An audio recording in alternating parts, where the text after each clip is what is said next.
Good morning. Is my gang back?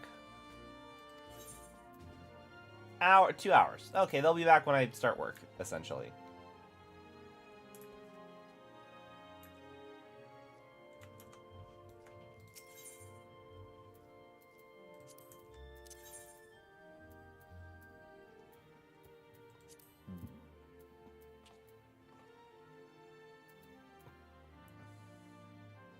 Oh, Mari Lamentorum's technically in the Sea of Stars. Okay.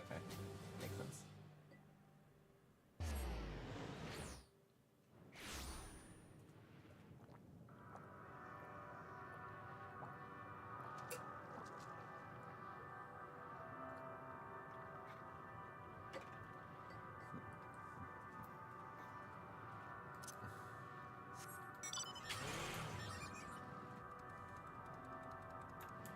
Oh, there are dragons I can even talk to here.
Okay.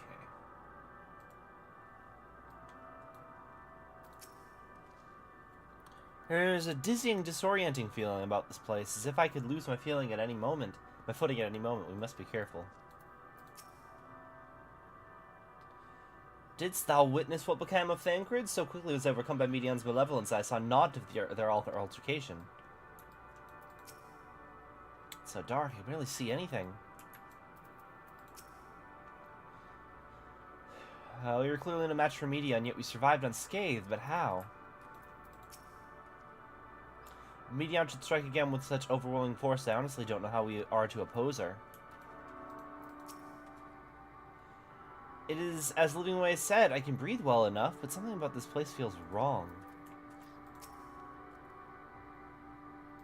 I can't guarantee it'll help in these surrounds, but I've readied a provisions note in case of emergency. Of course, if you encounter any real danger here, I expect you to return to the Ragnarok at once.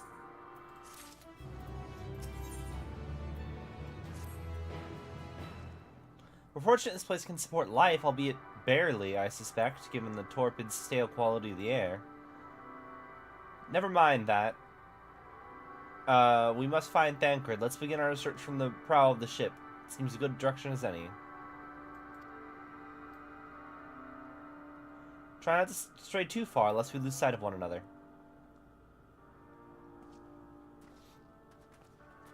Guys, there's an Aetheryte that way. Guys, the Aetheryte's over here. Okay, fine.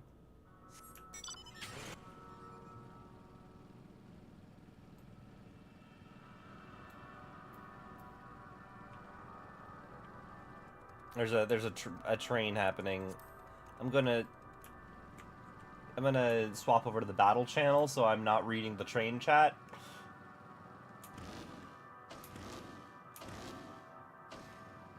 Dragon.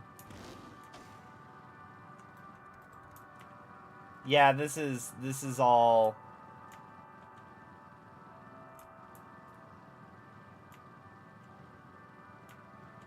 Yeah, this place was the Dragon World, wasn't it?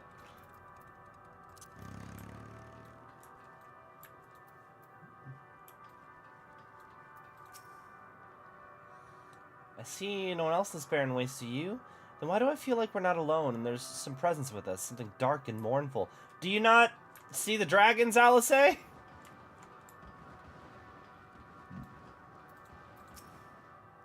What was this, I wonder? Is no one gonna mention that there are dragons? Structure in front of me. Yes, a tower of some sort, partially melted. In what strange twist of fate, it seems our perception of this place is not so different as it would be elsewhere. The world as I used to see it, it feels as though I'm dreaming while awake. This is more than the faded memory Medion led us to believe.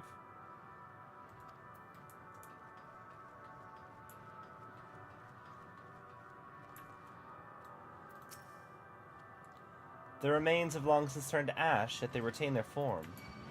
Where's the... Oh, hi!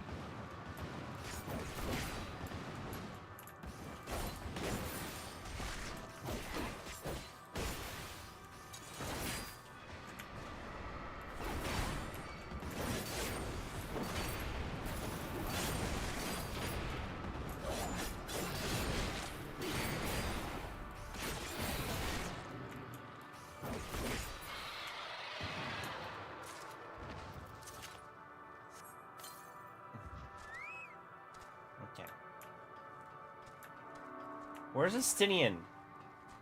I want to know Estinian's opinion on this place.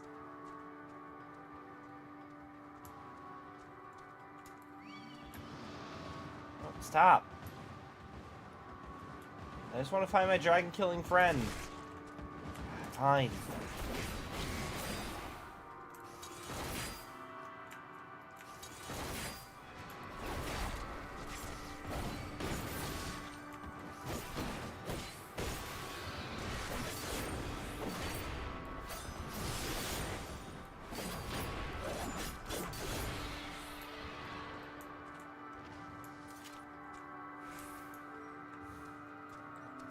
Speaking of things, companion. Do we got... Okay, I got enough points to rank him up.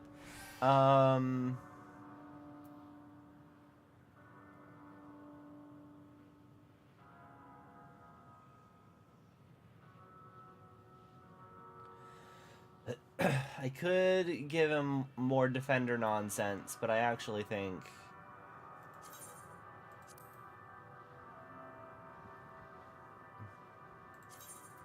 I'm gonna give you healer nonsense instead.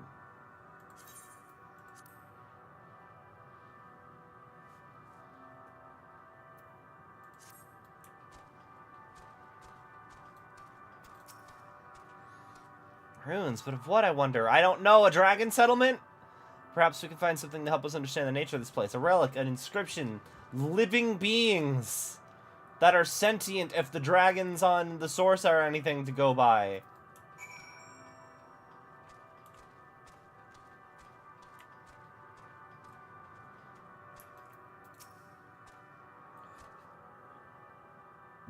This part's relatively intact. The intricate designs on top suggest it's man-made, though its builders were certainly not men as we conceive of them. Having said that, I swear I've seen this pattern before.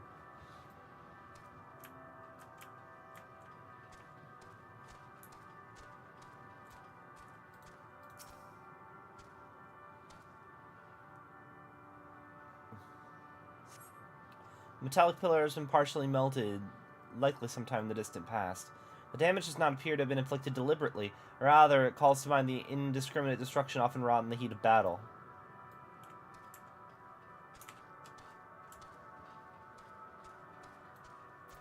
Oh, is Estinian brooding on a mountaintop? Is that where he is? Yeah, of course that's where he is. I should have known. Where's Estinian? Somewhere high where he can have a vantage point. Thought this hill might afford a better view of our surroundings. A poor decision in hindsight. Besides the light from the ship, all is shrouded in darkness. If Thancred is here, I'd never know it. From what I can tell, we are near the edge of an island, if you can call it that, surrounded by floating debris.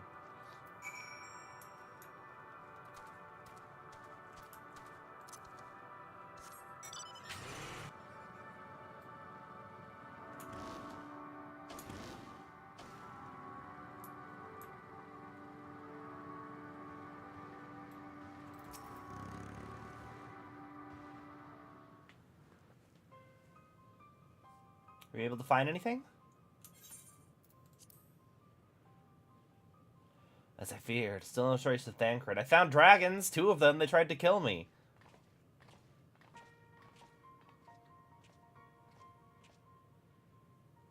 There's nothing else but emptiness as far as the eye can see, which unfortunately isn't very far.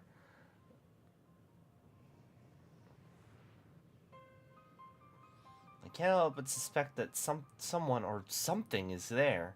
There are times when I sense it drawing close, and then a chill washes over me, leaving me exhausted. Leaving me with feelings of death and anguish.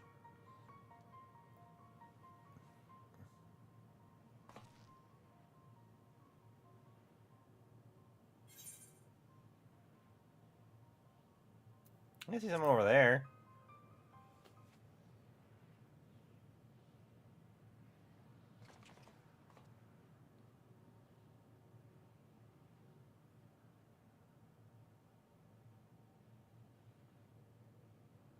What are you talking about? There's nothing there. I'm the only one who can see the dragons. That makes sense then, I guess. I thought it was a plot hole. Before we jump to any conclusions, perhaps we should search elsewhere. Agreed. We found only more questions when we are in desperate need of answers. There's a fair stretch of terrain from the ship's port side that we've yet to explore. Let's try searching there, then.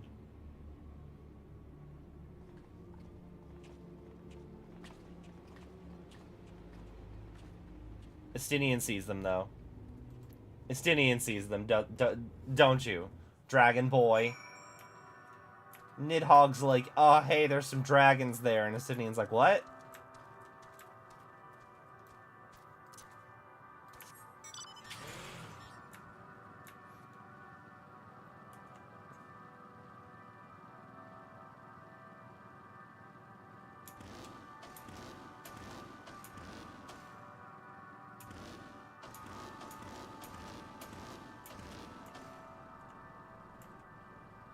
Guys, I feel like I know where Medion is.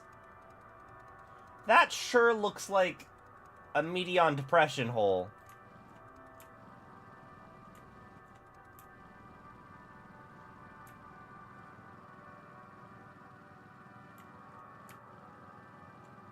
Wait, nope, there's multiple. I guess there are multiple Medions. There's a lot of depression holes, yeah. Oh.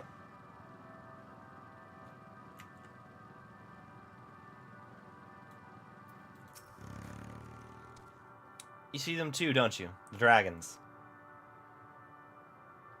It's as I thought. Their presence is tenuous at best, but there's no mistaking it. No doubt your bond with Midgard Somar and mine with Nidhogg is what allows us to perceive them. Could these apparitions be related to dragons that now live on Aetheris? Better to leave such conjecture to others. In any case, we must be careful. We may soon find dragons that they can see as well. Death and anguish. What happened to them, I wonder? I don't know. The thing that Omega, probably? Estinian, did I tell you about Omega? Have we talked about that?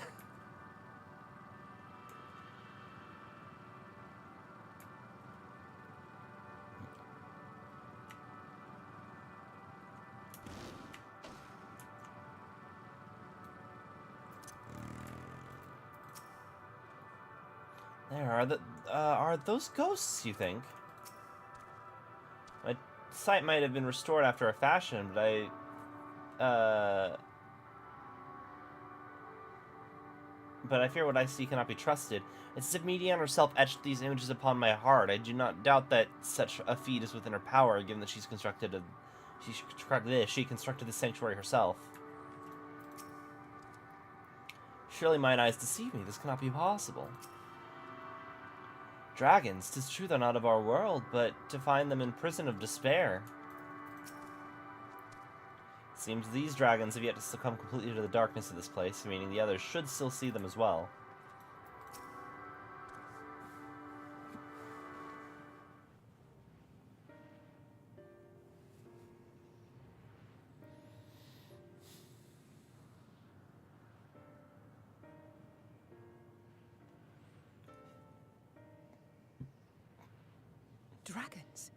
Here.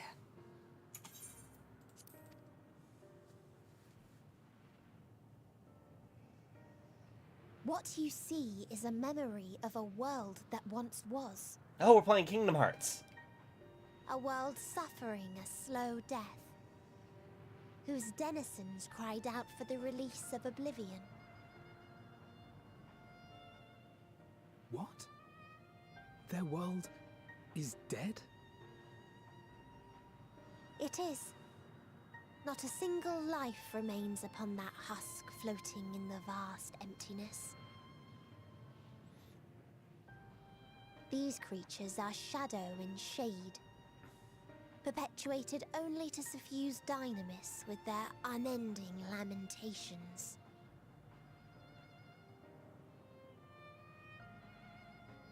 Our friend Thancred. Where is he?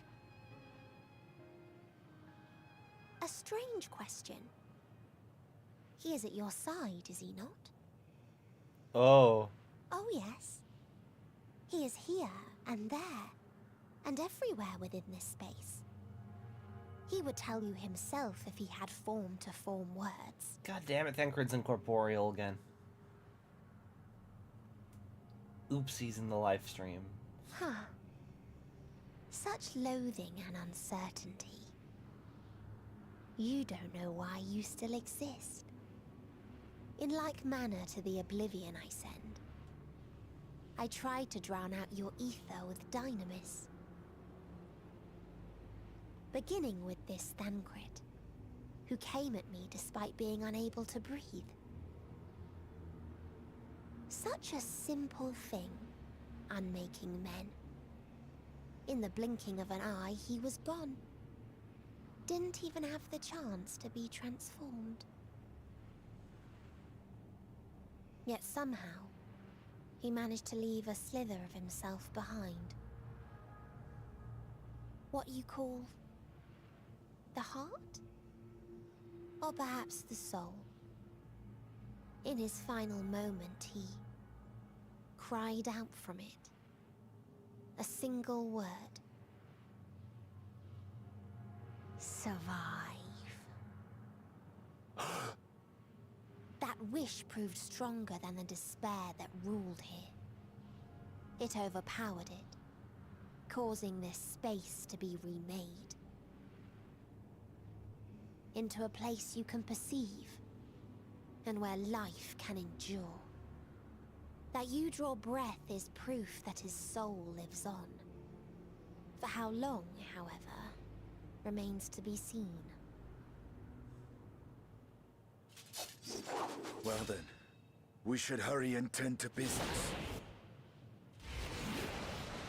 Huh?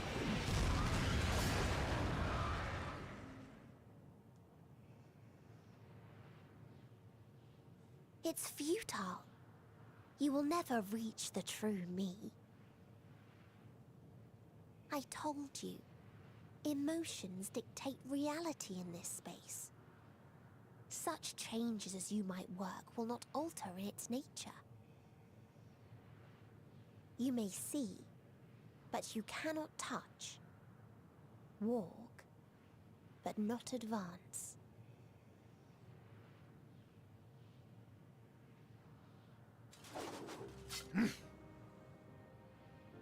Meteion holds too much sway here.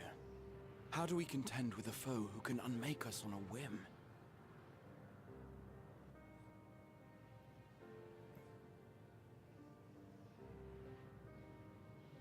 I do not know. But Thancred gave his life that we might come this far. We must press on.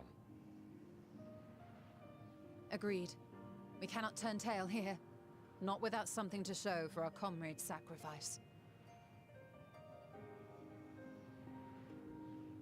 Unfortunately, I know that he comes to... I know that he goes to Fantasy Brazil with us. Oh, purple dye. Nah, I don't really like any of these shades.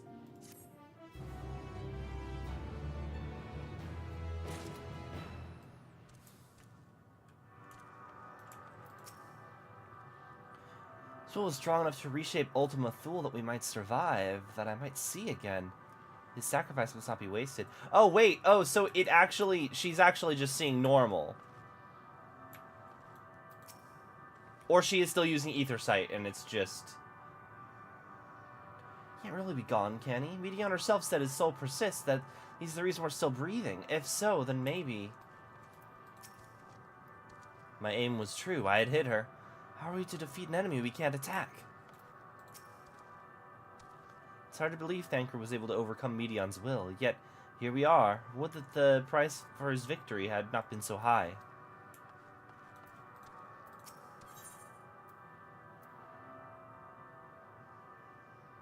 What?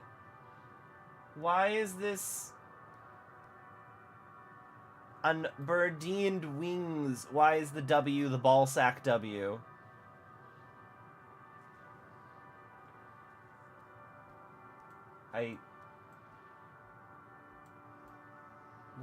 Why is it the ballsack W?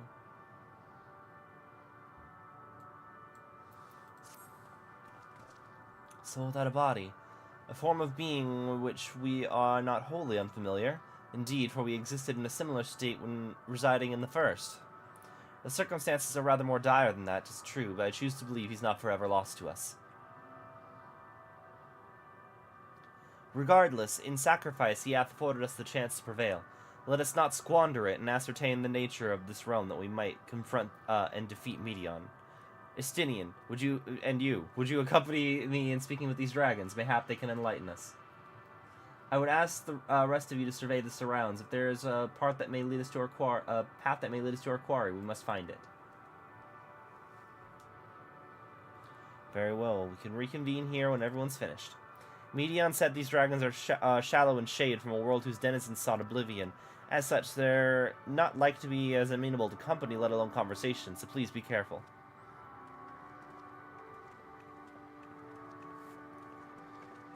Let us split up and gather what knowledge we may.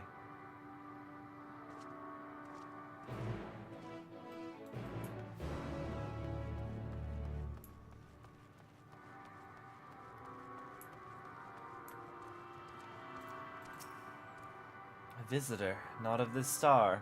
Could thy slender hands bring plague to our world, thy breath extinguish life's feeble flame, oh how we would adore thee, alas.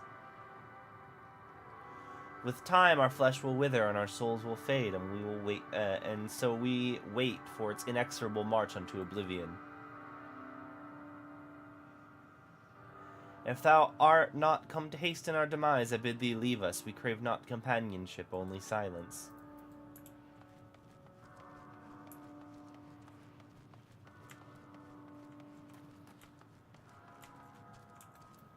If you want to die, why are you hydrating? Thou art unlike the others. This place ill befits thee. Do not tarry overlong. Who are you? The telling of my tale alters not its course. If thou knowest my brethren once ruled these skies, will our kingdom return? Should I boast that I was the first among our hunters, will the comrades I failed live again? Nay, I once lived, and now I await the coming oblivion, nothing more. This is not our home. To our home did come the metal demons of who life and joy scoured it clean. These are mere bones, and among them do we rest our wings forevermore. Leave us now to our mourning, traveler. Thou will find no solace here.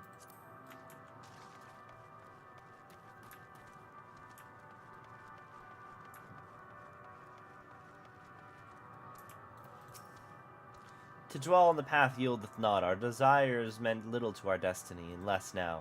Yet regrets find me nevertheless.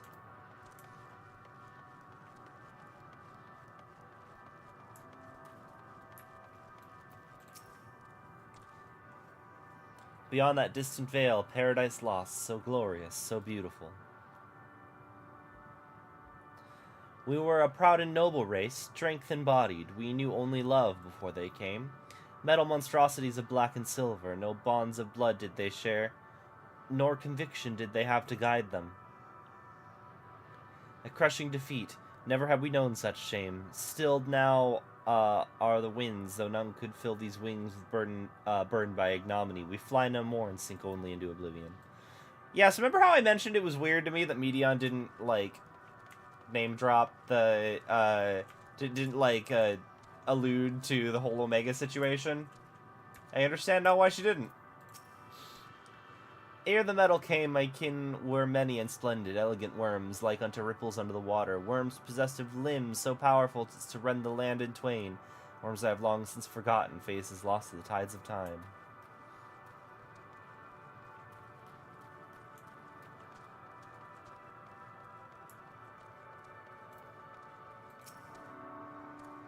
Drink not of this spring, tainted are its waters, and thy dainty form hath not the capacity to withstand it. Okay?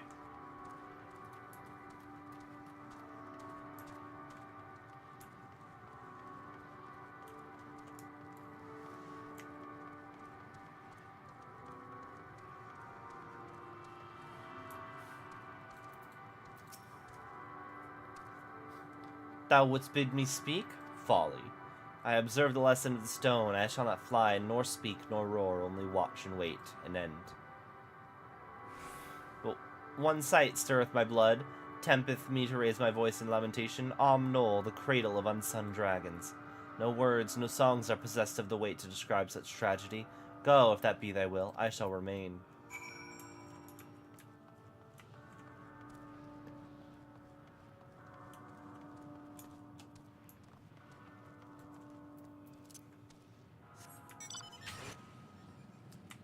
Midgard Sommer, do you want to wake up for this part?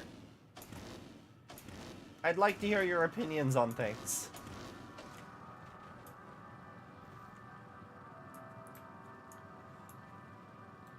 Oh. Hi.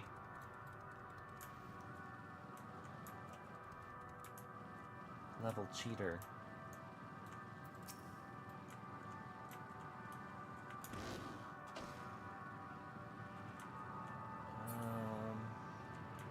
How do I get down there? Here we go.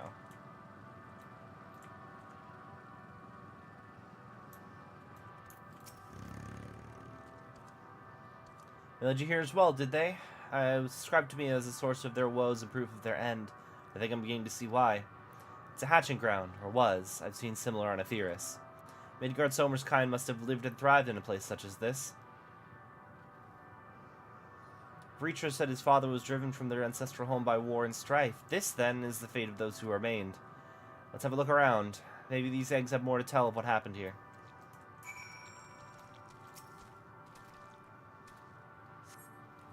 Inside the shattered egg, you find the remains of an unborn dragon. The body has already begun to decompose. The gelatinous, half-dried membrane coating the corpse suggests it's failed to emerge.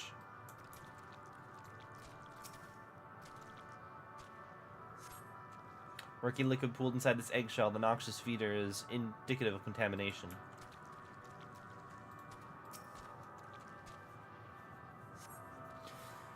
Gingerly lining the egg, lifting a large egg from a viscous mire, you peer inside and see a formless mass soaking in the pool of embryonic fluid. The stomach turns as you return to the egg to its resting place.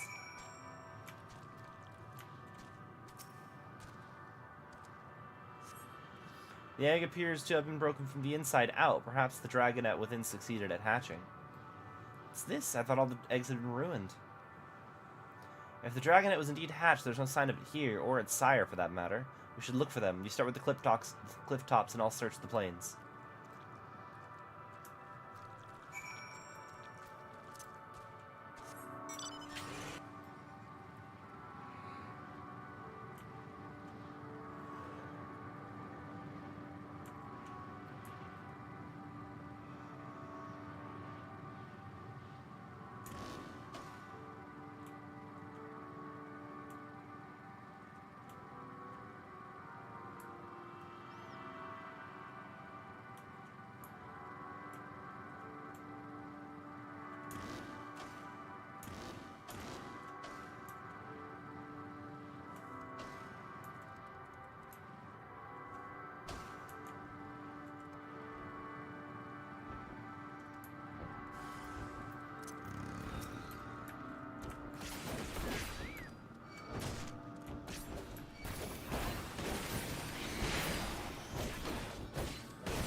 boisterous howling hath been quieted by thy hand, I presume. Everything all right? I thought I heard a dragon or something resembling one.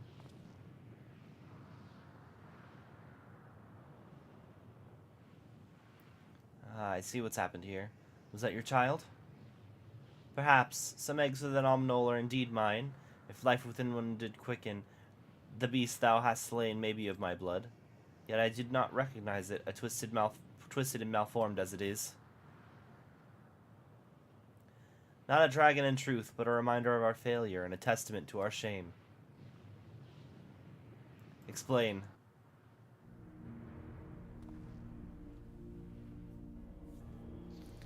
They descended from the heavens, cold, heartless machines, and with them rode war and death.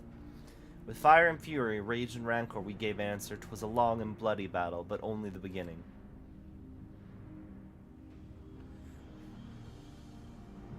Untold chaos and destruction swept over the star. In the end, the invaders were victorious.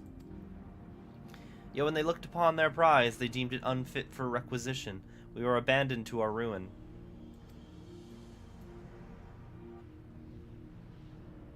The survivors sought to put away their shame and to rebuild, a futile effort. The purest soil replete with ether did we once cultivate our nesting grounds, but our lands were barren, and any eggs nurtured in such desolation were fated to rot. What few survived to hatch emerged as abominations. We shall have no new progeny. But there are dragons among you capable of journeying to other stars. There are. Many would make the attempt, each bearing a clutch of eggs. The richest stars were home to the harshest of rulers, the arrival of dragons in decided contest for supremacy. When the fires faded, the wars lost and won, they too were reduced to ash and waste. 'Tis the curse of those who seek life, to be drawn into conflict, to conquer or be conquered. A vicious cycle we now choose to break. We tire of conflict, of everything. We wait now in sweet, merciful silence, free from strife and suffering, still as stone. You claim your kind is doomed, but there is another star.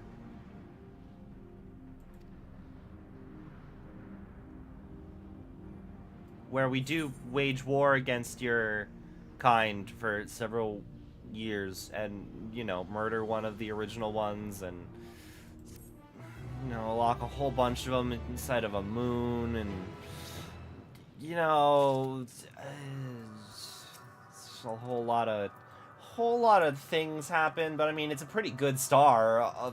Besides, if you ignore all the genocide, it's a pretty good star. Test of wool. More weird text nonsense. They want only to brood in silence, to be left alone with the grief until time itself comes to an end. The sole reward for senseless bloodshed, a pain I understand. I wish that I did not. What fools we were. But now isn't the time for such thoughts. The others will want to hear what we've learned. Come.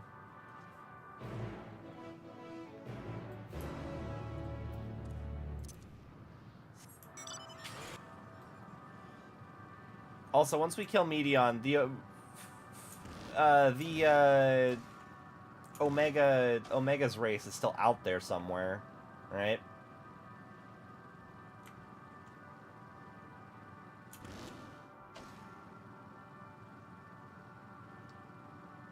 Just imagining Midgard Somer wakes up just as the Omega robots are invading. And it's just like, ah, shit, here we go again.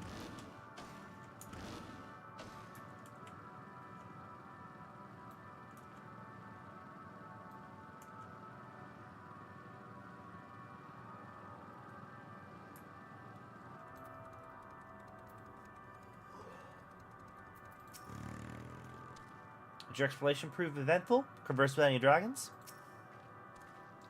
We would hear what the dragons had to share with you, even if it's no different than what they told Eorzea. It would have value. Good to see you made it back in one piece. The more I see this place, the more bewildering it becomes. I chanced to gain audience with several dragons ere we returned, though I expect their tales are much the same as those you heard. With luck, they have learned something to help us devise a plan of action. Edgar? Thank you. Were you able to establish any meaningful contact with the dragons?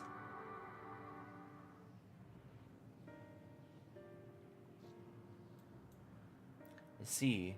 They wish to escape what they perceive to be a cycle of conflict. Thank you. As for our part, I believe we are more acutely aware of our confines than before. We started by traversing the perimeter of the island to see if there might be a path leading off of it. Sadly, there was nothing to be found. There's no small amount of debris floating about. Could there be enough to serve as a bridge to lead us elsewhere? I considered that, and so I tried throwing a stone into a potential platform to judge its integrity. It never reached its mark. It crossed an invisible threshold just before the boundaries of this island. It vanished, only to reappear above me and fall at my feet. It would not be too quick to presume that what we see outside this space... It would not be too quick to presume that what we see outside this space is as it appears. Which is why I returned to Ragnarok and asked the Loporrits to search for a potential path. However, the ship's instruments failed to provide conclusive data on the surrounding area. Until we know more, I think it's too risky to attempt flying to another island. Well, Medion told us before that that emotions dictate reality here might be a key, but I'm not entirely certain what emotion might manifest a bridge to lead us to safety. So what you're saying is we've no way forward. At present, if it's indeed emotion that governs this island, perhaps it's not Medion's, but the dragons that holds us here. They tire of conflict and have chosen a path of oblivion to escape it. Or rather, they have chosen no path at all, meaning there is no way for the dragons or anyone else here on this island to advance. A sound theory, disheartening though it may be. In that case, what recourse do we have? They're not as like to be persuaded to help us. Their reasoning is built on history of turmoil and strife, without irrefutable proof that the future is not so bleak as they believe it to be. Mayhap persuasion's not the answer.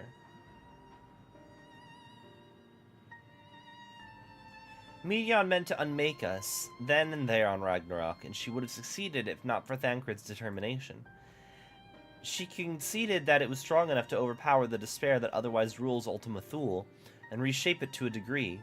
Perhaps it can be done again in a like manner by overpowering the prevailing emotions. 'Twas Ultima Thule's architect, Medion herself, against whom Thancred did pit himself in a clash of wills. Though I marked no leader among them as such, I did chance to encounter a dragon possessed of far more potent than most, potent enough, mayhap, to dictate the course of others, and thus their domain to follow. He spoke but a few words, carefully chosen, their tone timbre alone threatening to rend my heart in twain. Challenging his desire to remain may allow us to alter this island upon which we stand. Alas, I fear my vaunted rhetoric availed me not against this calcifying heart, but mayhap one of you will fare better?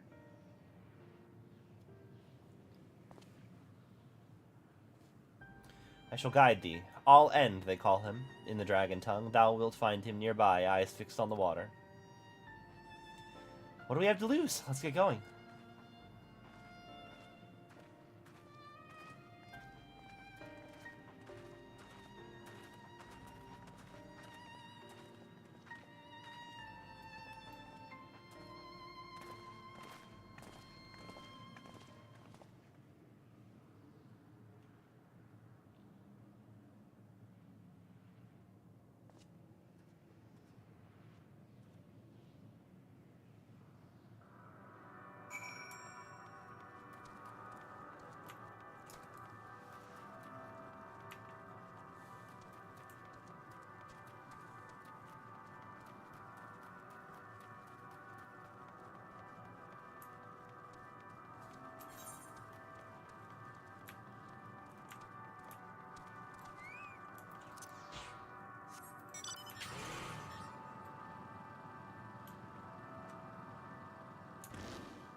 He remaineth as he was when I first approached, entombed in melancholy.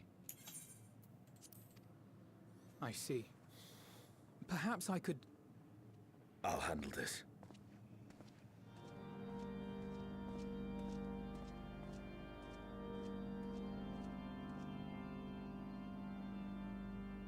So, waiting to die like all the others, are you?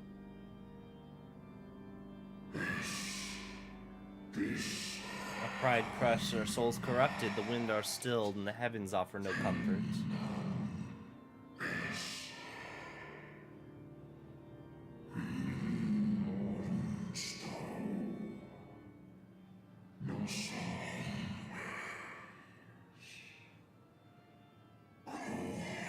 There's nothing left for our kind. As long as our long lives are cursed as we await the end, still as stone we shall become.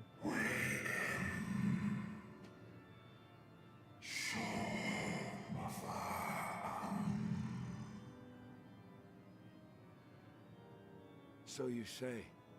Yet your kind has found a new beginning on our star. One of you braved the Expanse, bearing with him a clutch of eggs. They and their children now rule our skies, their song heard by all.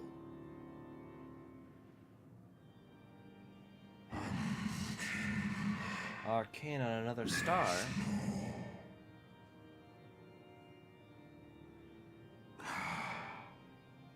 And yet upon thee I do smell the blood of my brethren. Yeah, Estinian's a smelly boy. They drawn into discord and war on their new home. They were. They suffered much, and repaid their suffering in kind.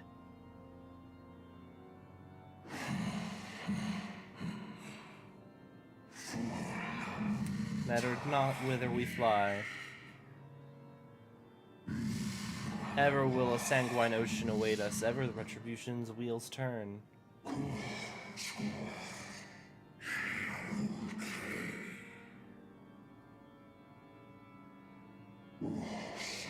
And so the last of my pride as a dragon, I break free of this wheel.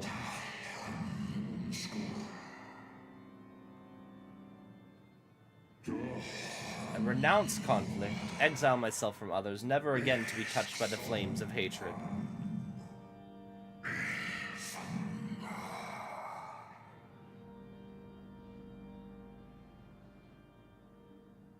Had your brethren made the selfsame choice, my family might still be alive.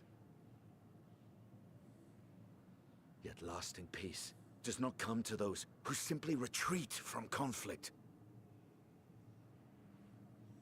No, you must be willing to confront it, to stare into the face of your foe, and see yourself in him. Only then can you break the cycle of torment and tragedy. This lesson, a dear friend taught me at the risk of his life. There is no nobility in your penance. You wallow in self-pity. And after everything we've endured, we will not let you stop us.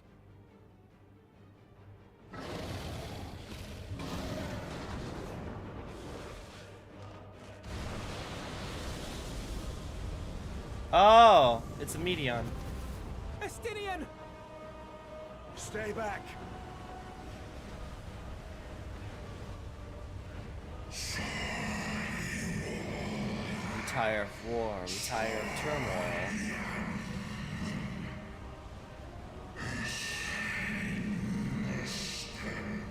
Dignity tarnished, crimson stained.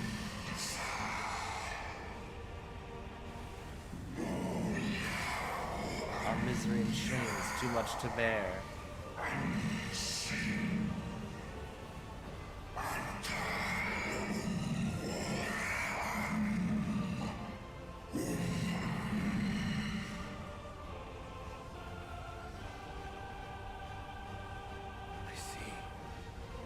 This is the emotion that bars our way. rest is up to you.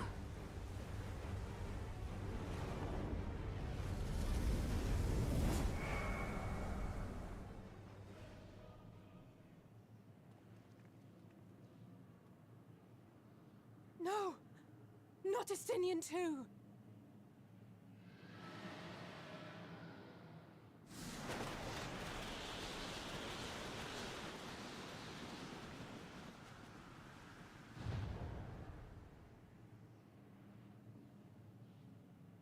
There's a wind.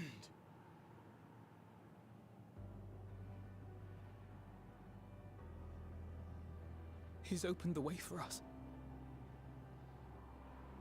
Sacrificed himself to remake this place, like Thancred did.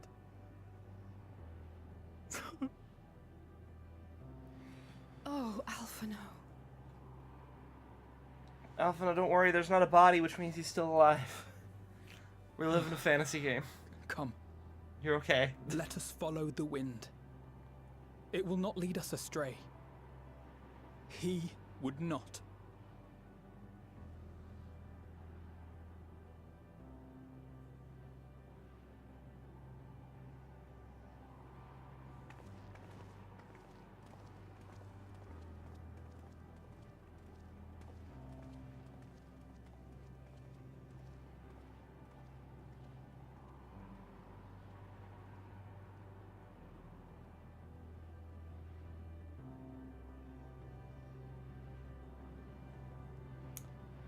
Okay, this is the part where I do kind of wish, like, maybe I shouldn't have watched the Dawn Trail trailer ahead of time.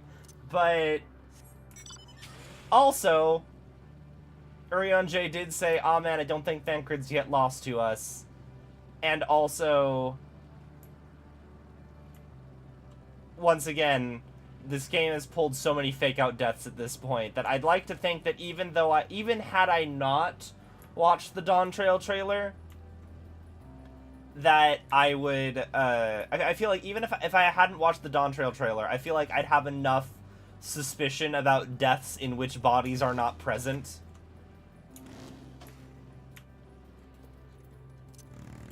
to know that people aren't dead. Must this always be the price paid for safe passage? If I had known this place would claim Estinian too, it's what had to be done. As by beating of the mighty wings doth wind blow, where dragons may ne'er again touch the sky, he in the shade he bore shall soar free.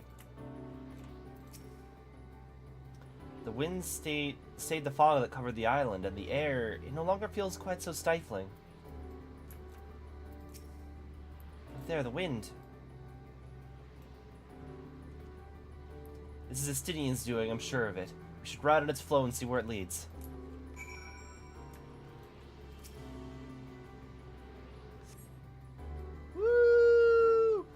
Yeah, go Alpha!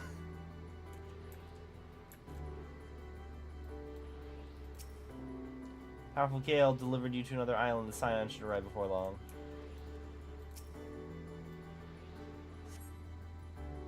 Oh, wait.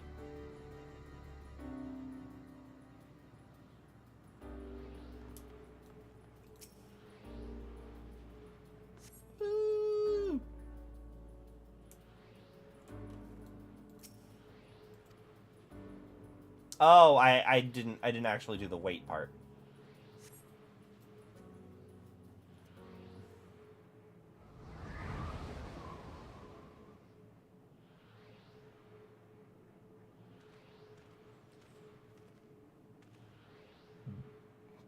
He did it. He found a way forward for us.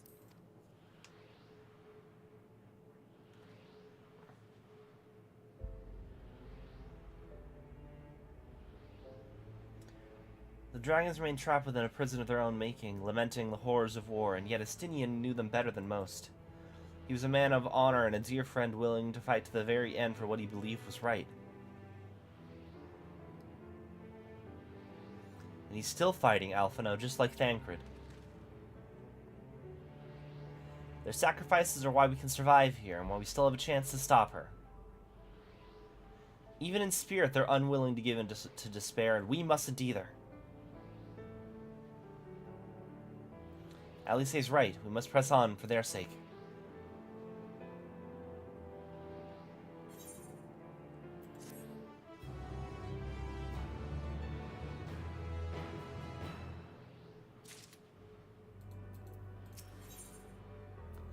Roads paved sacrifice.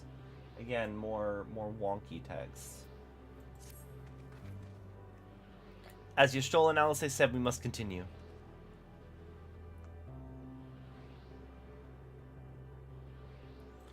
Note the change in our surroundings. Perhaps this is the memory of an altogether different world. To be prudent to learn more of it, then. Tread carefully, lest we lose our footing in the sand. Are we gonna learn what happened to Omega's people?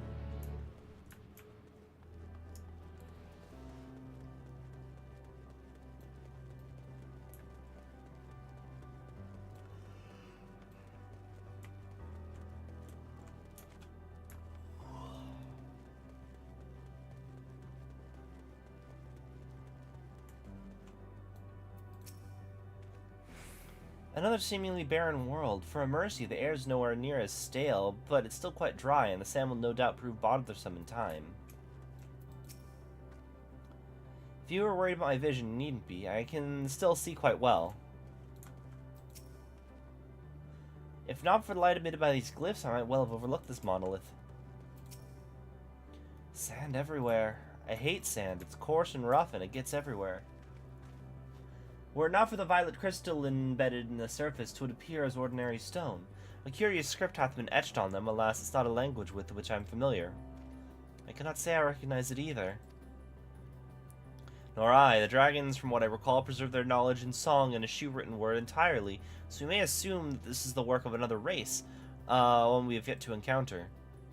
Medion claimed the dragon's world suffered a slow death, seeking the release of oblivion. What life we find here, like as not, doth wend its way toward a similar end.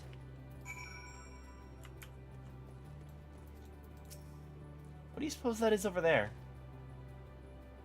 I'm not sure. It's hard to make out at this distance, but its surface does seem to be the same crystals as this monument. Meaning there's a chance we may find whoever built them both. We should go and have a look. Come.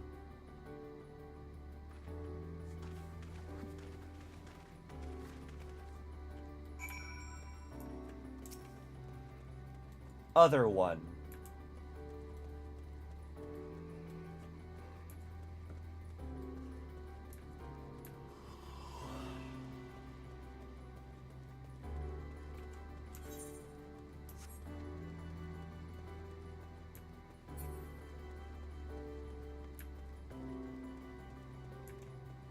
Hello, lad.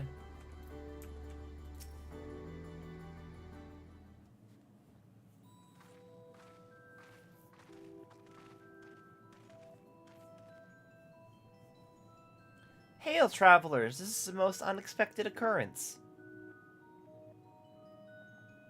Hello there. Is this your home? Indeed it is. Forgive me, I'd forgotten. An exchange of introductions is expected when first meeting those with whom one is unacquainted. I've seen you as a minion. When the vibration of vocal folds was still required to convey our thoughts and intention, Ia, I believe, was the pronunciation we used when referring to our people. Though it's not entirely applicable given our present state, you are welcome to use this appellation. As for nomenclature to address my individual person, I believe it would be pronounced Kofakudag. Kofkud of the Ia. I don't know how I'm supposed to pronounce it. We have encountered beings that communicate intermittently through thought, but never one that is wholly without voice. I presume we are having this conversation via the medium of ether, or dynamis, as this space is suffused with vast quantities of it. Fascinating in either case. I gather your response to my presence is positive, then? That is well, for there is something I wish to ask of you. Like yourselves, we are ether-based life forms. Therefore, it may be surmised that your bodies are capable of biological composition comparable biological composition to those that we once possessed. I have a number of queries regarding your subjective perception of the five senses: sight, sound, taste, touch, and smell. In total, I prepared 189,712,180,827. That's a rather lot, isn't it? My apologies. I've omitted a great many details necessary to understand the nature of my request. Though we dispensed with our corporeal vessels long ago, we have rediscovered a need for flesh, and have endeavored to recreate our erstwhile forms. However, all pertinent records have been lost due to the passage of time. Take, for example, the nervous system. It is well within our power to recreate, but we have no frame of reference for sensations once experienced by our people, which may comprise of our ability to interact with our physical environment. And the reason you need to regain corporeal forms? Why, to bring an end to our existence, of course.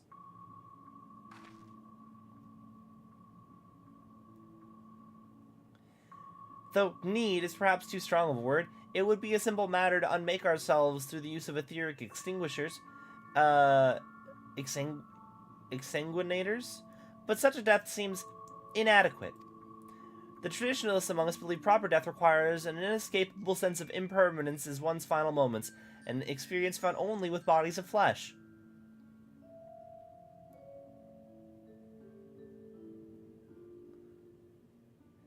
We should very much like to hear of your plans. In exchange, we will answer any questions you have to the best of our ability. Such an exchange of information would indeed prove useful. Very well. To ensure our efficacious exchange, I hereby invite you to our home. Yes, the abode of the Eo, where traditionalists prepare for our demise. I presume you're content with your answer. Your consent to answer questions is indicative of a tacit approval of our plans, which, in case, your cooperation is greatly appreciated. I must caution you, however, be mindful of the Eo wandering the desert. Their desire for bodies of flesh could be described as overzealous. Now, if you would follow me... This is going rather smoothly, not that I'm complaining, mind. Even so, we mustn't forget their aim is oblivion, much like the dragons. Though I fail to see why civilizations so seemingly advanced would choose to unmake all they have created. At any rate, we'll find no answers dallying here. Let's be on our way.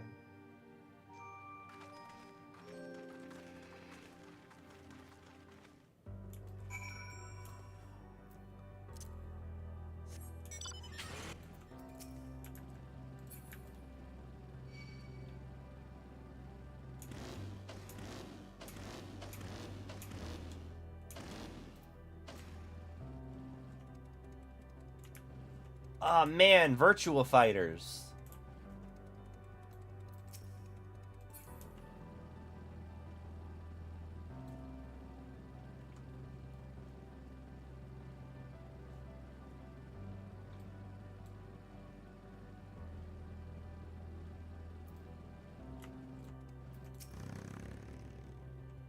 More violet colored crystals. I cannot place my finger on it, but there's something unsettling about them.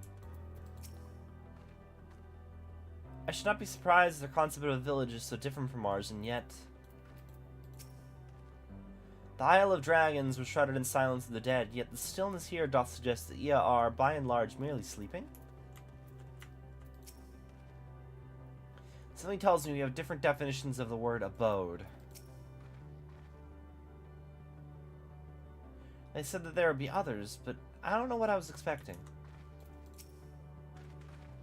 Welcome to our abode. Most of my compeers, you will find, remain idle in their domiciles, though your quizzical expressions indicate my phrasing is unclear.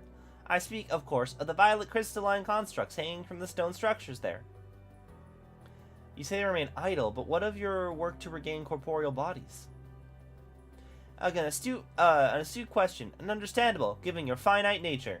We have no desire to pursue our research, for it is no longer necessary. If, in our idleness, we are struck by sudden inspiration, we rise to pursue said inspiration to its conclusion. That is why I was present for your arrival, and why I continue to engage with you still. But while the others are not currently in a mobile state, rest assured they would not object were you to disturb their respite. You need to only cast your thoughts towards one of the crystalline domiciles to communicate.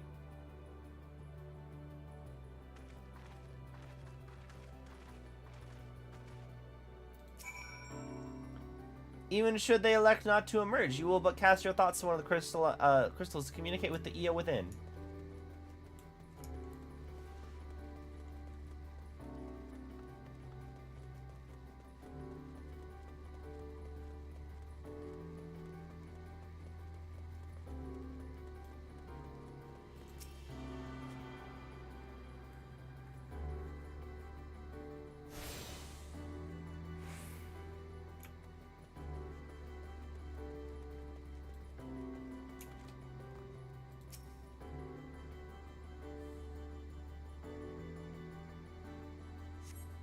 You wish to speak? Very well. Pray a moment, if you would.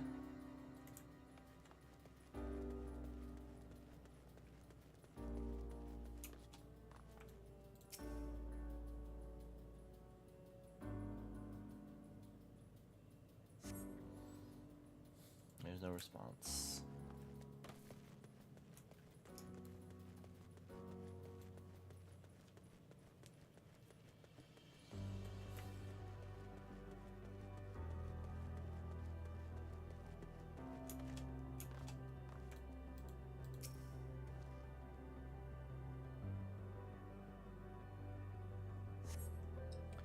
Why seek our end, you ask? If you wish to know, I'll tell you. Just a moment, I must remember, what form did I take when I last emerged?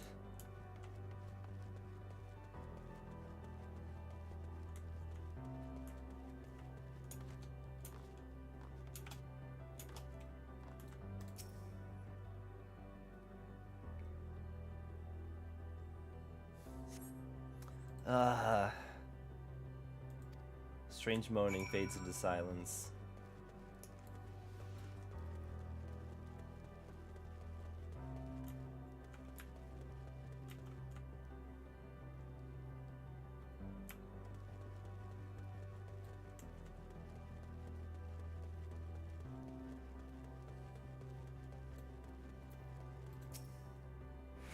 Did your inquiries yield satisfactory responses? I see. If they failed to answer, it's likely because their minds have unraveled due to prolonged idleness. They are not but concentrated ether now. Worry not, there are no others who have need of those lodgings, and they will not prove a hindrance to remain as they are. But more importantly, you said some few did answer your request for an audience, yes? I imagine they will be with us ere long.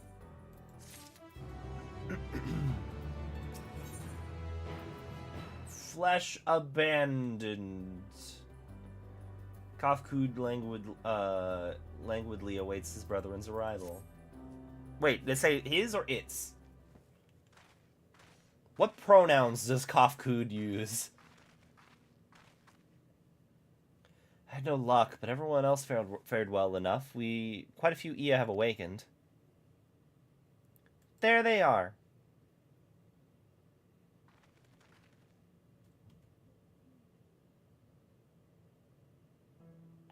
May I introduce you to La Laka, Dudika, Ned.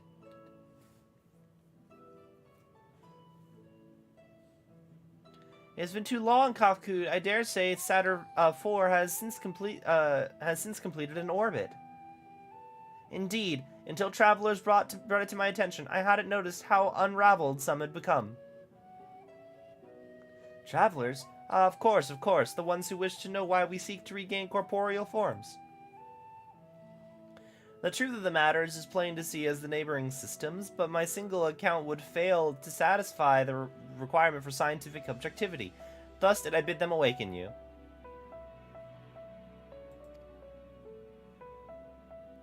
Am I the only one who struggles to tell who is speaking? Nay, thou art not. The absence of corporeal forms and the divergence they afford may have such similarity in voice is unavoidable. By the way, Kafkud have you already observed the requisite custom for the travelers?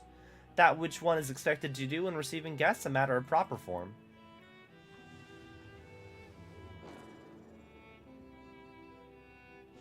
Ah, yes. So long as it been, it had completely escaped my mind, and still does. What was it again? I can't seem to remember.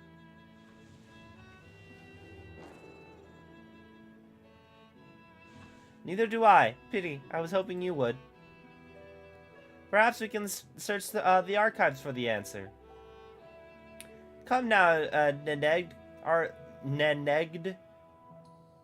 The archives have long been frozen, lest we subject ourselves to further dolor. Certainly you recall that much. Of course, food. The custom is to serve food. Beings of flesh such as they must regularly replenish their ether. By contributing to the replenishment, we communicate our friendly intention. Ah, that's right. We dutifully invite you to join us in communal repast, after which we may engage in leisurely conversation. If we had a chance to learn something, I see no reason to decline. Excellent. If you would care to follow, we shall feast you on the purest ether.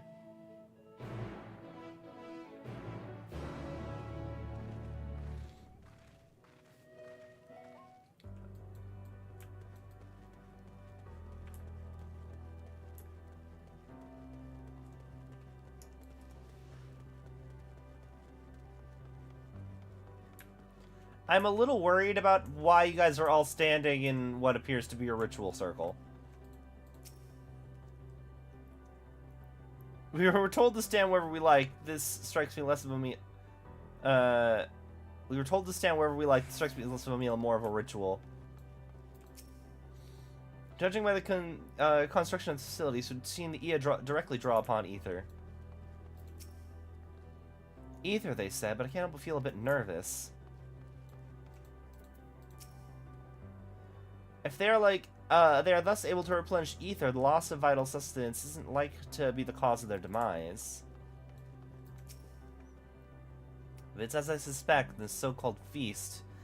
Actually, let's just see for ourselves. Fear not, we are not like to come to harm.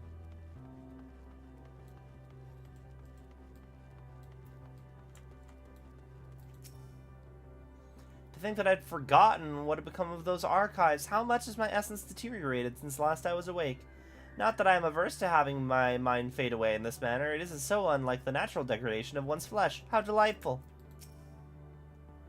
Although the universe is but throughout the universe, but few races have completely shed their flesh as we have. As a result, we seldom receive visitors from other systems.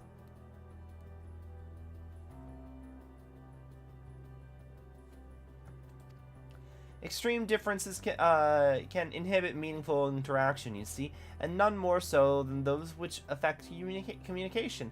Most entities, for example, cannot even comprehend our words. You are rare indeed in your ability to do so. You avail yourselves of dynamis, yes? It is an impressive application, even if it is ultimately pointless, like all the rest.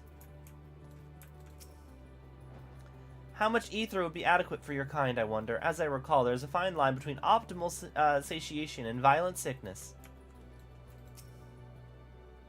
This facility is where we replenish our ether. There's no particular name for it, but we traditionally sometimes use the word restaurant. Now then, if you take your place with your comrades, the space will soon be awash with the purest ether. Please absorb as much as you would like.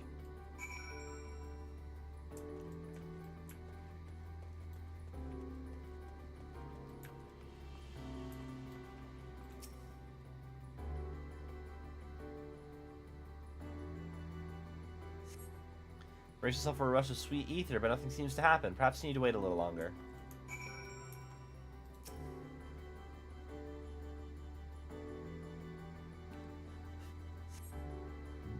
Brace yourself again, but nothing seems to happen. Just as I suspected, as meticulously as one might recreate Ea's homeworld, this is Ultima Thule. One cannot simply generate ether here. As recreations, our friends are oblivious to this fact, to the very truth of their existence, much like the phantoms of the recreated Amarat. However appearances may seem, we must ever be mindful that this is the memories of the dead with whom we deal.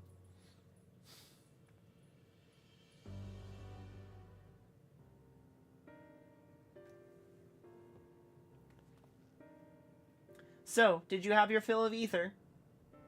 Alas, we couldn't absorb it, a deficiency in our forms, it would seem. How very unfortunate. May I ask how you normally replenish your ether?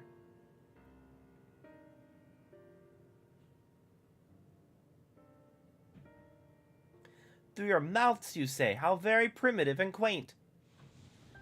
To think that their mouths serve not only to expel sound, but draw in sustenance besides. Such life forms have long since vanished from our systems.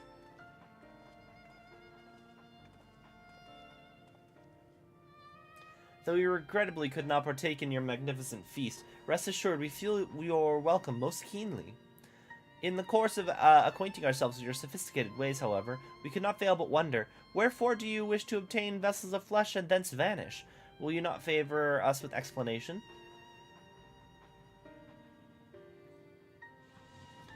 You flesh and bloodlings beings are always so hasty. It does have its charm, however. Very well, we shall indulge you. In the beginning, we Ea yet possessed corporeal bodies. Our ancestors dedicated themselves to the pursuit of knowledge and technological advancement. By transcending all limitations, we believe we would eliminate sorrow and abide in true happiness.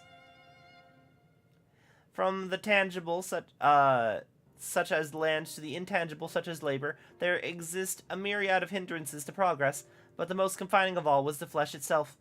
Our natural lifespan was distressingly middling, you see, too short to enjoy unhurried life, yet too long to be considered disposable. Too short to enjoy unhurried lives, yet too long to be considered disposable. Furthermore, to simply maintain the integrity of our bodies demanded considerable resources. But we managed to solve this problem. After long years, we discovered how to become non-corporeal entities with everlasting lives, untroubled by the failures of the flesh. Thus changed, we had more time and freedom to continue our scientific pursuits. We went on to make even greater strides in our quest to transcend all limitations, until we finally decided that to challenge the last of them all, the limit of knowledge. That is to say, deciphering the laws of creation. We sought to discover how the universe came into being and explain all existent phenomena, and thence predict the future. If we could but achieve this, we believe that we would be free from uncertainty and anxiety. And did you find the answers you sought?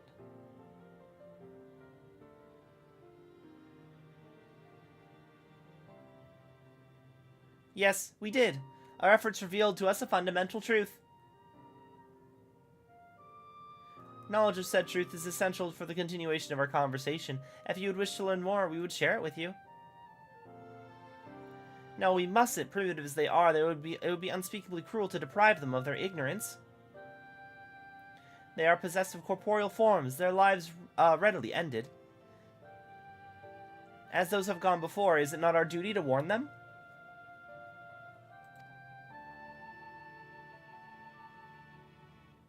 What thinkest thou?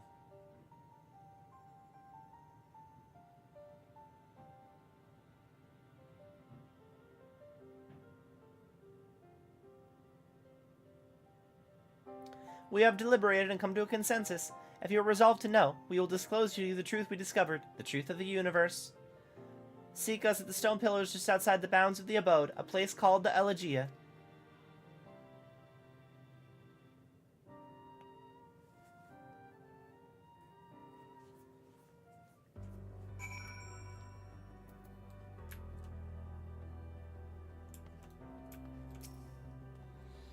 Like our master, Yoshol seeketh the truth of creation. How will the truth of the Ea, who uncovered it all only to desire their end, fall upon her ears? To define the laws of creation would have been no small feat, even for the Ea. Nay, having eternal life, and hence no sense of haste, would only have made it harder. Such a tremendous drive for knowledge they once must have had, and I struggled to reconcile it with listless beings before us. Whatever answers they found, it did not bring them happiness.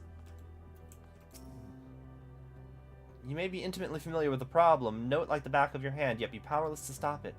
In the course of my struggles, I have often been made keenly aware of this fact. I wonder, have the Ea never felt the same frustration? It is true that a lack of knowledge can beget fear, therefore, in theory, by acquiring all knowledge, it must be possible to attain peace. But as Heidelin told us, all those peoples who attempted to free their worlds from life's woes met with failure.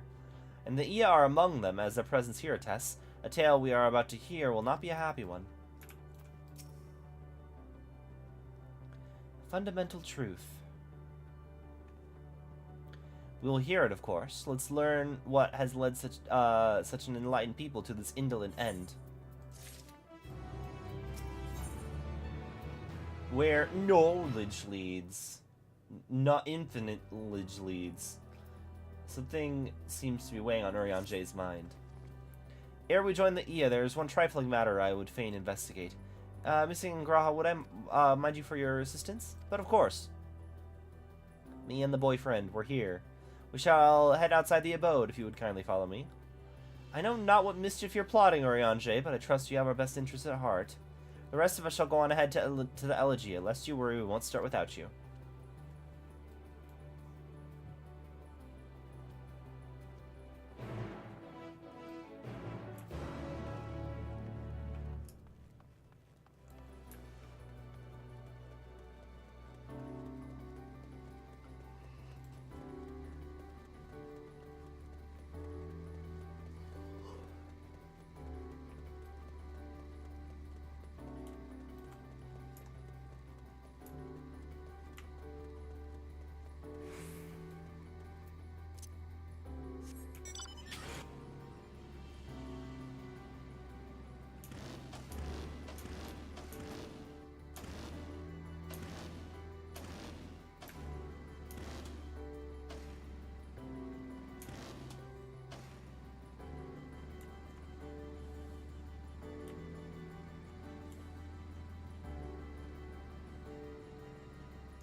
water. A spring, and a sizable one at that. I hadn't noticed it amidst the dunes.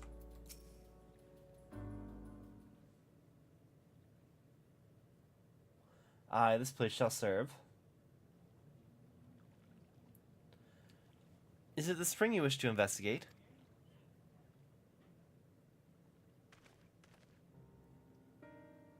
Pray forgive me, my friends, but there is naught to investigate. 'Twas a pretense to speak in private. Judging by the progression of this arc, it seems that Y'shtola is about to sacrifice herself ere we may proceed to the next island. My knowledge of literary tropes suggests thus. You have our undivided attention.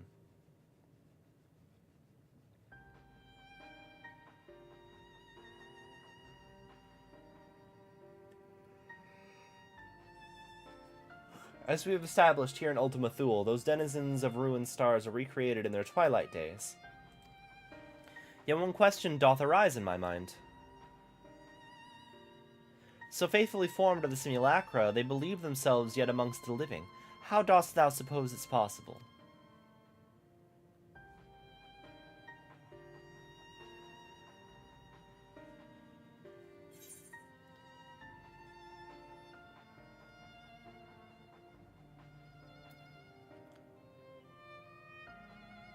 Medium made contact with them while they still lived.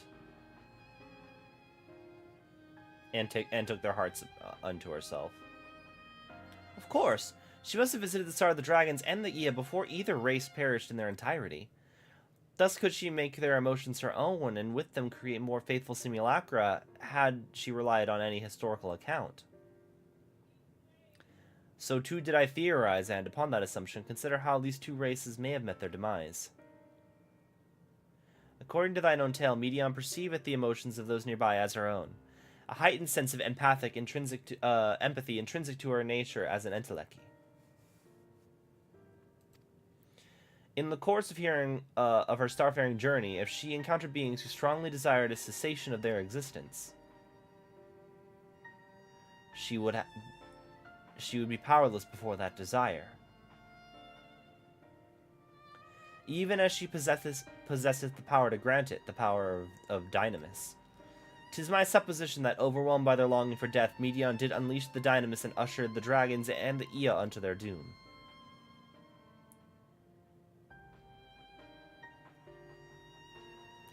Of course, such was not always the outcome. Full many stars did she find already lost to ruin. In order to create a terminus, however, a fervent desire for the end is essential. Therefore, should you struggle to find a way forward, pray ask yourselves this: in this place where you stand, whose is the soul that yearneth most desperately for oblivion?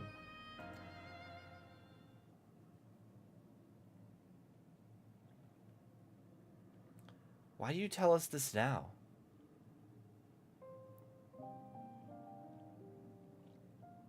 Ne'er again would I betray your trust. This pledge I did make my comrades. In bringing thee to my confidence, I would remain true to my word.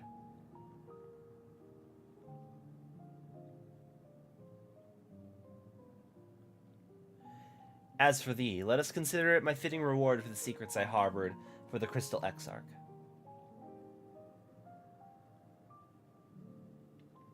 I once placed my faith in thy chosen path, walking at thy side, full knowing that we were bound for thy demise. I ask now that thou returnest the favor and abide in faith as I fulfill mine own destiny. If you say my debt has come due, how am I to refuse? 'Tis indelicate of me, I know full well that I can but beg thy forgiveness. Yet even if I must needs to go to such lengths, I cannot well feign ignorance of the answer I have found within. The answer to the question, in what moment might I stand the strongest?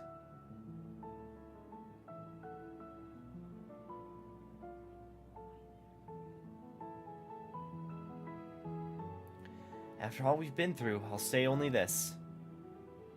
Do what you must. Do what you must and see your conviction through. I shall, my friend, I shall. Without further ado, then, let's join our comrades.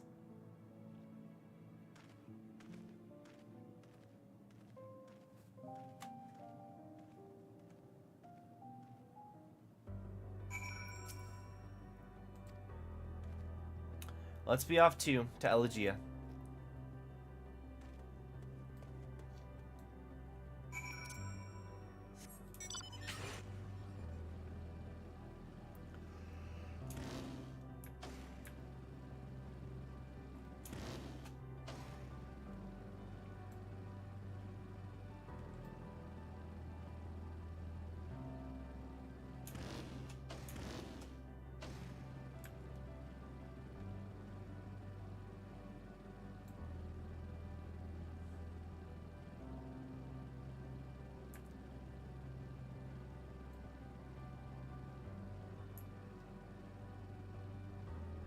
I could have teleported.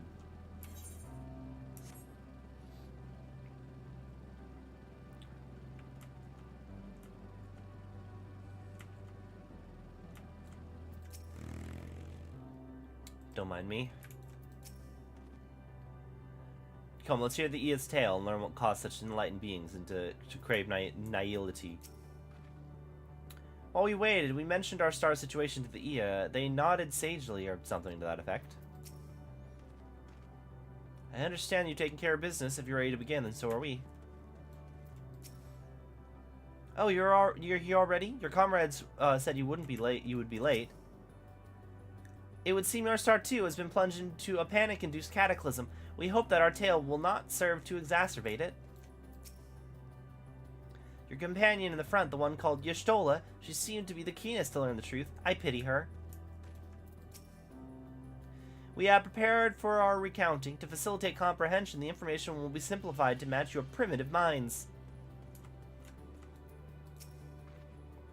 Is everyone accounted for then, shall we?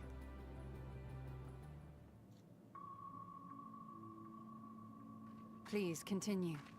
Tell us about this truth you discovered. Very well. Bear in mind, however, that the purpose of this conversation is not to impart scholarly knowledge, for such requires that you comprehend the subject matter, which you will not. We will forego the intricacies of our scientific methodology and deal only with the conclusion, the end of our society and our world. We acknowledge, with regret, that your star is in the midst of the same panic-induced cataclysm that befell Deneb 3.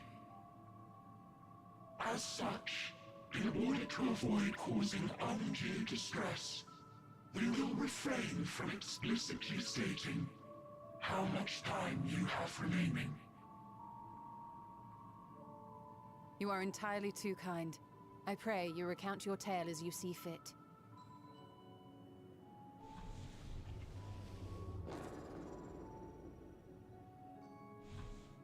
In the beginning, the universe was but a tiny particle. Then suddenly, this particle began to expand.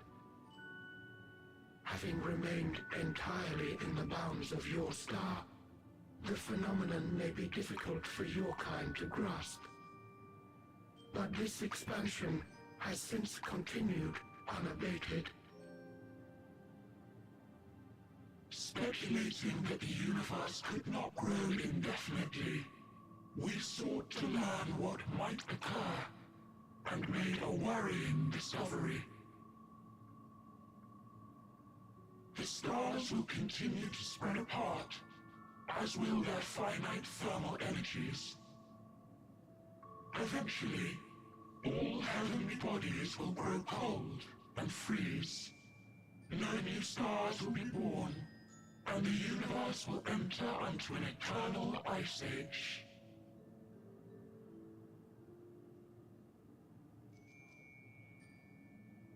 I mean, that's not... In hopes of proving that this determination was erroneous, we scrutinized our research from all angles, even as we sought to avert the everlasting winter. The endeavor proved fruitless. So infamously so, in fact, that it became synonymous with vain effort.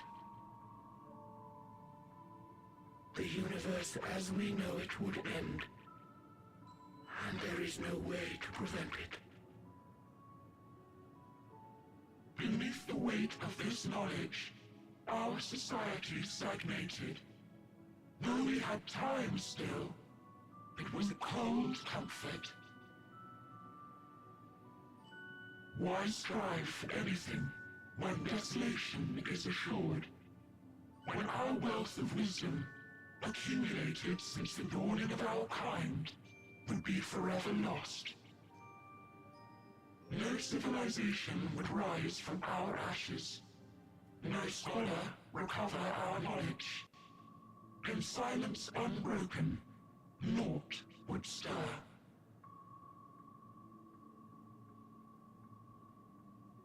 Intellect was once our pride.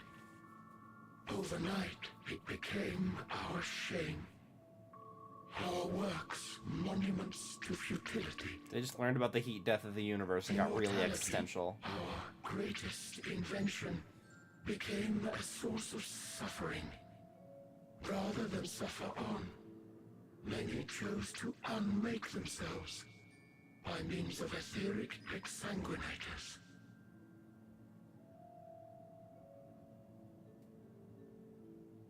Etched upon these stones are the testaments of such souls. Though many left no words at all, thinking it a pointless gesture. Once we have obtained vessels of flesh, we likewise intend to vanish. If you understand this, understand aught of our tale, you will abandon your quest for knowledge. Ignorance truly is bliss. If you would cling to your illusory happiness, remain primitive and pure. It is the only way.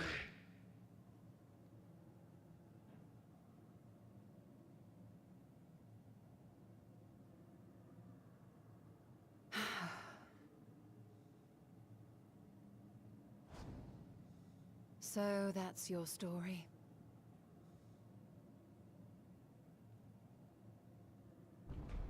While I appreciate your advice, I will not heed it. Convinced though you may be of this truth, it is yours and not mine. Indeed, truth, I have ever believed, is in the eye of the beholder. Are you suggesting that we have reached a faulty conclusion? That our science failed us? Hardly. As you yourself said, the subject matter is beyond my comprehension. And that, I accept, is true. I do not possess the knowledge to prove or disprove your conclusion. In my mortal years, I doubt I could even approach the wisdom of the air. But of one thing am I absolutely certain. I would not be happier in ignorance. Y'shtola, no! You mustn't!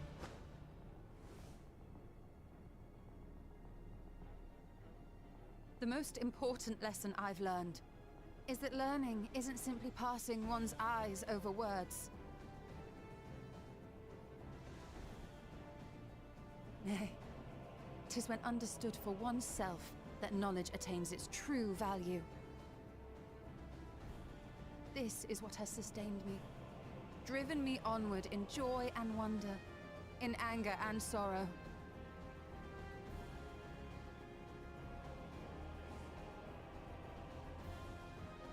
The universe may end, and all may be for naught, but I will live as I always have. I will always seek out new knowledge, and no conclusion of yours, no matter how grim, can dampen my desire.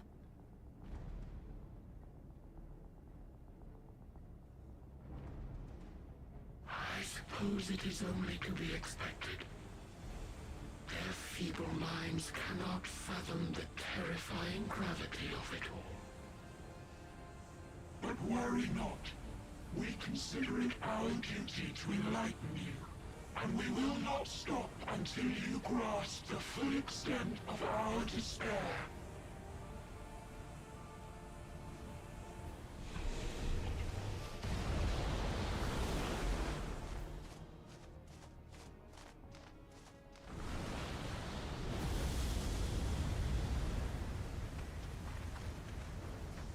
Keep calm and listen well. Though my body will soon dissipate, there may be a way to restore it. Asm's magic. So long as our souls remain, you can use it to summon us back. But you mustn't, for it would mean losing our way forward. This I only reveal so that you can promise not to invoke the magic. We came here knowing what victory may cost, so press on. Press on, and do not look back.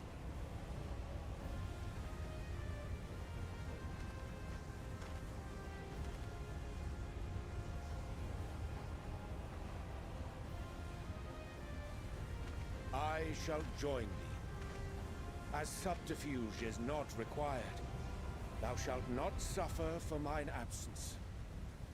Eorzea. My resolve hath never been as strong as thine. Full oft have I wavered in my decisions, and afterwards been stricken with regret.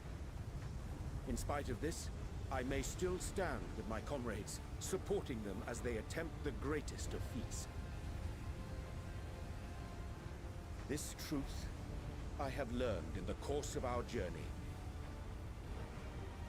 And many though my shortcomings may be, I may also claim to excel in prophecies. My studies, into which have granted me the flexibility of mind needed to bend this malleable reality.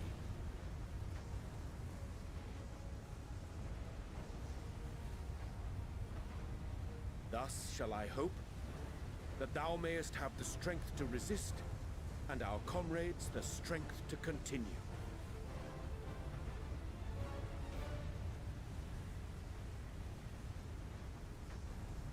With you to urge us on, how could we possibly fail?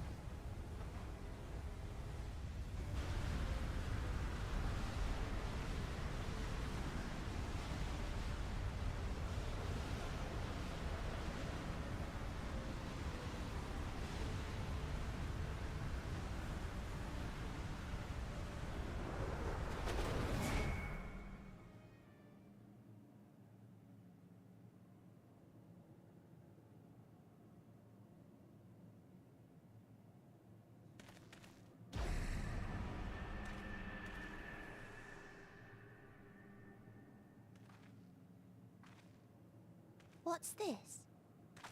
An extinguished civilization. Rekindled?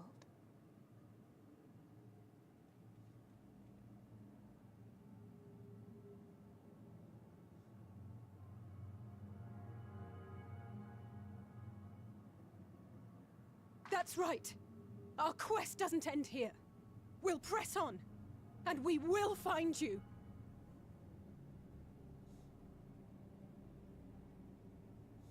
There. That's where you'll find me. Is that another star? Of the stars we visited, most were already devoid of life. And where there was life still, the inhabitants wished for death. But even death, we learned, isn't truly the end.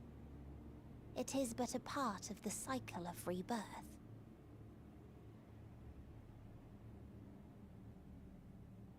Souls return to the star, or in its absence, a larger flow. And eventually they are reborn. Alive again, to know suffering anew.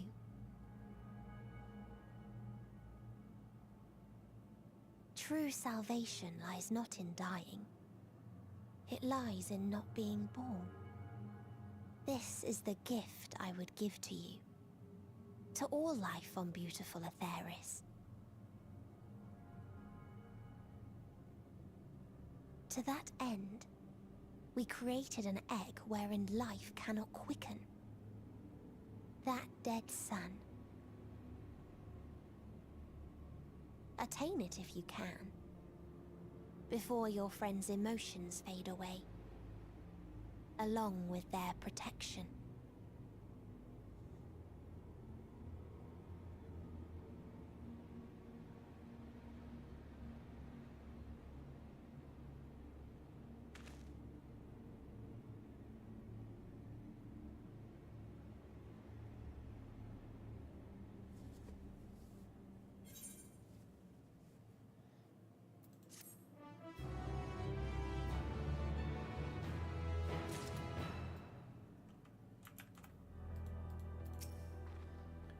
I'm fine.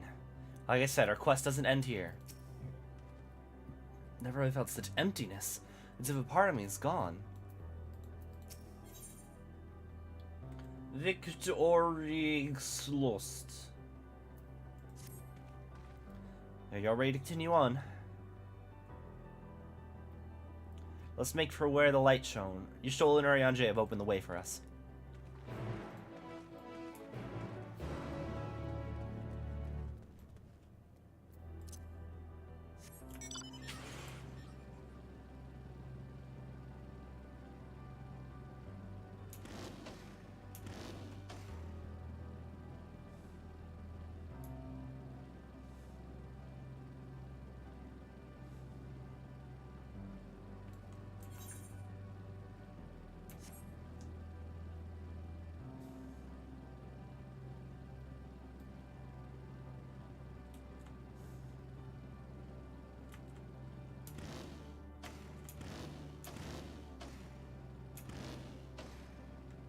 The tube. Oh.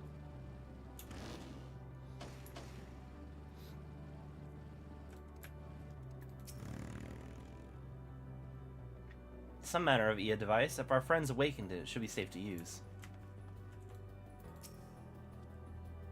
Judging by the description, the direction, this should be the place. We can feel it. The ether emanating from the arcane pattern. This is a portal, and make no mistake. Let's see where it leads.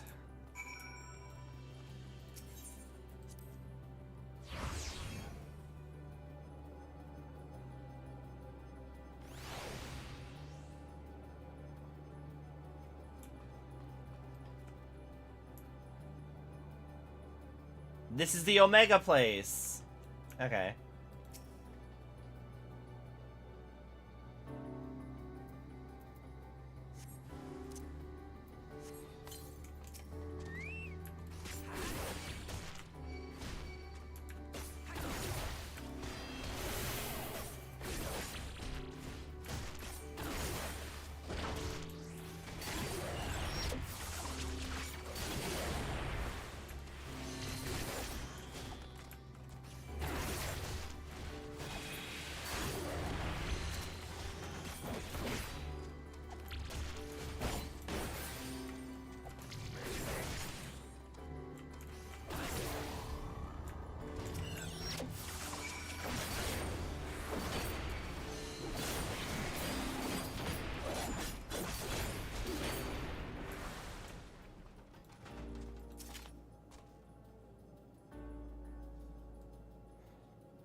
People out here who didn't play the Omega raids very confused.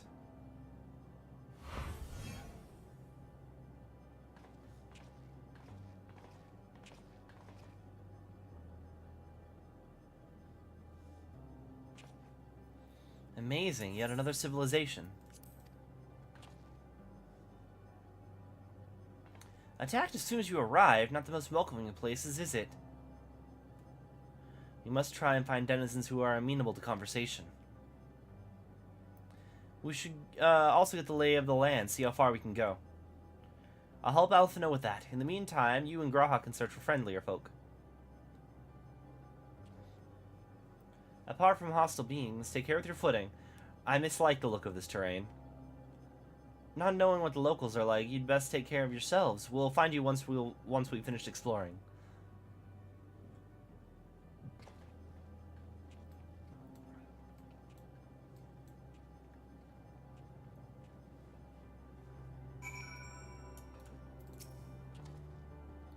I expect the twins will seek the outermost bounds of the Isle, so I propose we search the central area. There are machines patrolling here and there, sentinels in all likelihood. Like those you encountered, they will most certainly attack any who venture too close. So let's avoid them, and look for others that appear more approachable.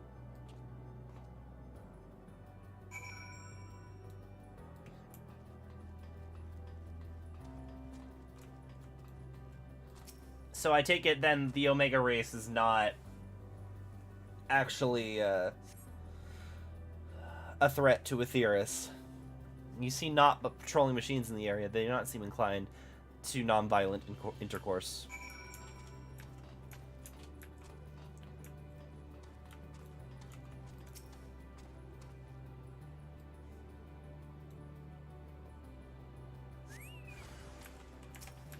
Hello, hello.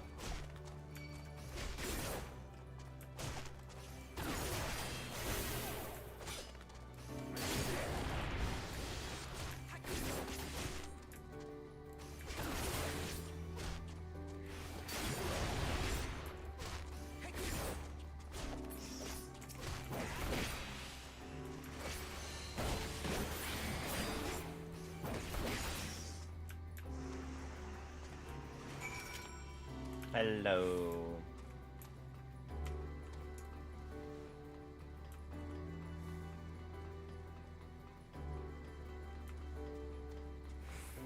Orb.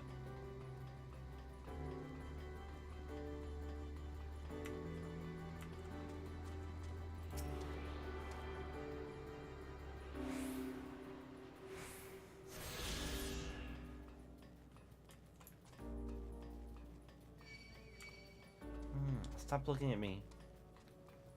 Do not perceive me.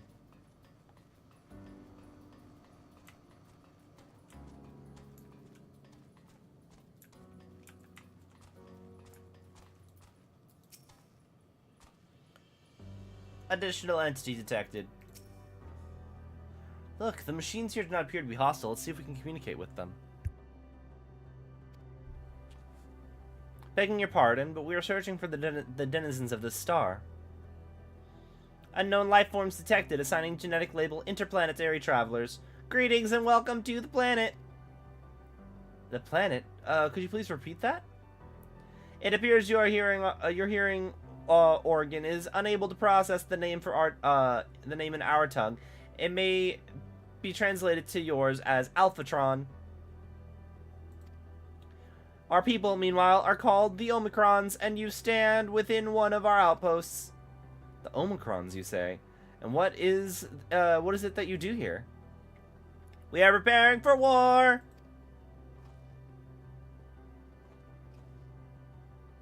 As we presently do not have a designated target, you have nothing to fear. Should your star become designated, however, you will be taken into custody and or terminated. Not a little frightening, these Omicrons, but at least they seem forthright. I'll see what I can learn from this fellow. If you could try speaking with the others.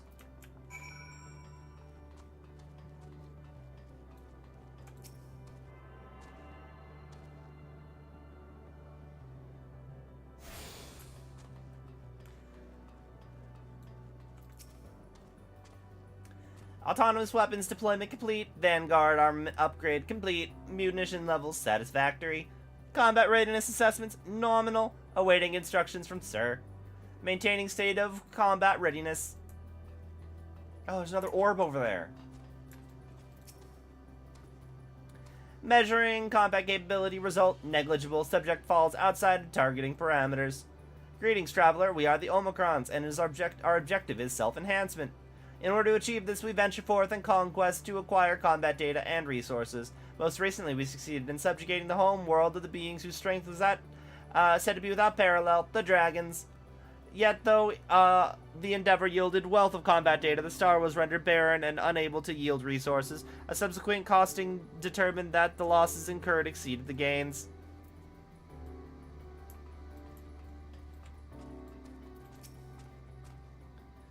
Greetings, traveler. When venturing outside the outpost, beware malfunctioning units. They do not heed Sir's commands and indiscriminately attack all non-Omicrons. For the avoidance of confusion, be advised that Sir is the alias of Stigma 1. Sir issues instructions to our forces and is the most foremost of the 6 strategic matrices that bear the designation Sigma. Stigma, not Sigma.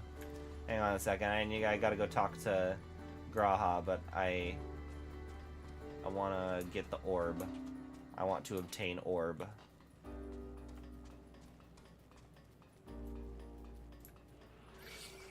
Orb. God, sir, I wish to obtain orb.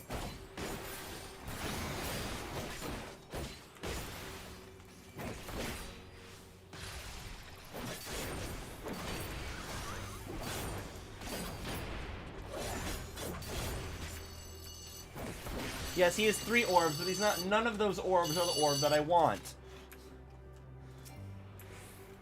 Orb.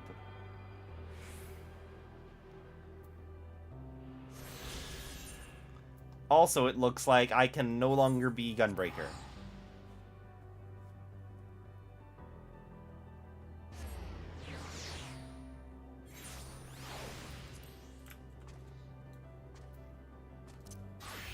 Book nerd time. Hi, Graha. I will talk to you tomorrow because I gotta get ready for work. So, let's see.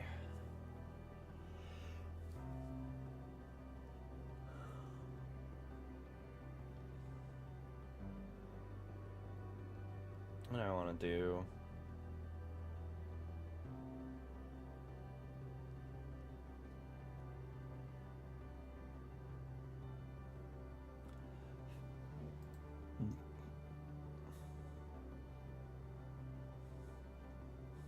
Where? Final Fantasy 14. Let's see.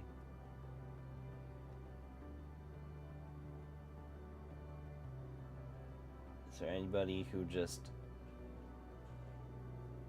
offhandedly seems cool?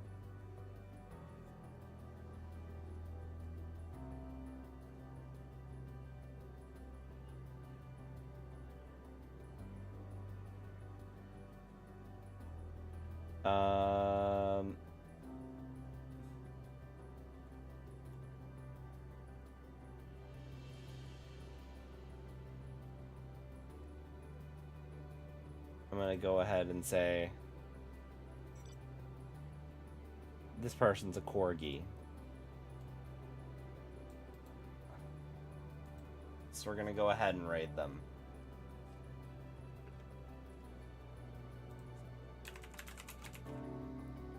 If you're on YouTube, twitch.tv/stubbornzombies, where we're headed. Raid message you, found the missing persons. Thank you for hanging out. I think I'm actually gonna try and play tomorrow. I probably will try and see if I can at least finish base Endwalker tomorrow, maybe. But we'll see. I'm getting close. I'm excited. Until then, I'll be seeing you guys later. Adios.